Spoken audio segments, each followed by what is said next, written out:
How many country flags can you identify without looking them up? Well, you most definitely know this one and this one. But what about these two here? When I say two, I really mean it. Some countries have flags so similar, they will give even a geography fan a hard time.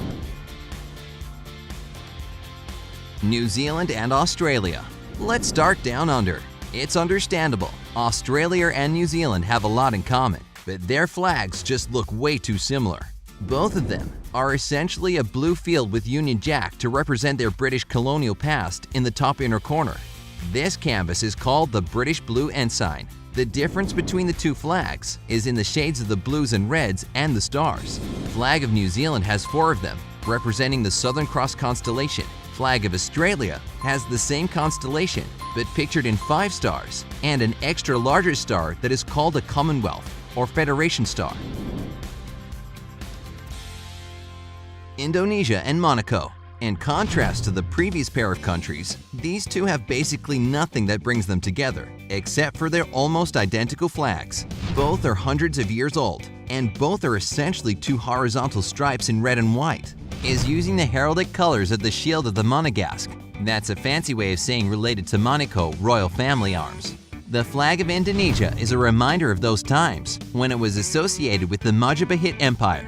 White and red in it symbolizes duality of nature. The only difference between the two flags is that Indonesian is longer. And here comes a plot twist. If you turn any of these two flags upside down, you'll see the flag of Poland with a white stripe over a red stripe. Venezuela, Colombia, Ecuador. In 1822, the newly created country of Gran Colombia made its national flag a canvas of 3 unequal horizontal stripes in yellow, blue, and red. And even though that state existed only for 8 years, its legacy lives on in the flags of Venezuela, Colombia, and Ecuador that have made it the basis for their individual flags. The flag of Venezuela has stripes equal in size, an arc of stars in the middle, and the national coat of arms in the upper hoist corner. The flag of Ecuador also features the national coat of arms, except it's right in the middle. Stripes in the flags of Colombia and Ecuador are a different width, and yellow is the largest of them. Nicaragua and Honduras. Both of these flags are based on the flag of the United Provinces of Central America, a country that existed in the 19th century.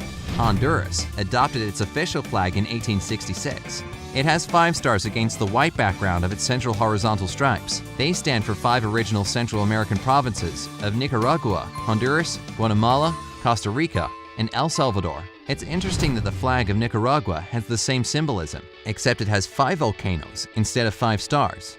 The blue stripes on both flags stand for the Caribbean Sea and the Pacific Ocean. Norway and Iceland. Both of these Nordic countries have derived their flag from their peer, Denmark. So both feature a white Scandinavian cross and a color combination of red and blue. Red is the dominant color of the Norwegian flag, and the cross is white bordered. The flag of Iceland has way more of blue, and a red cross that's also white bordered. Luxembourg and Netherlands. The red, white, and blue tricolor has been the official Dutch flag since mid-17th century, so it's easily one of the oldest flags in the world that later inspired other famous tricolors, such as those of France and Russia. Until that time, the upper stripe used to be orange, the color of Dutch royalty. The flag of Luxembourg didn't stem from its neighbor, but developed on its own. The two banners differ in the shades of blue and their ratio, 2-3 for Netherlands and 3-5 for Luxembourg. Tunisia and Turkey. The Turkish flag as we know it today, with a white star and a crescent, was adopted in the 19th century and derived from the flag of Ottoman Empire. Back around the same time, Tunisia was also part of the Ottoman Empire, but it had some commercial independence. So the ruler of the country, Hassan Bey II, had a hard time picking a flag that would look like the Ottoman one, but not to be identical. He didn't want his ships to be confused with Ottoman ships and be attacked by countries they had peace treaties with. So the modern flag of Tunisia has been around since 1827 and looks very much like the Turkish flag.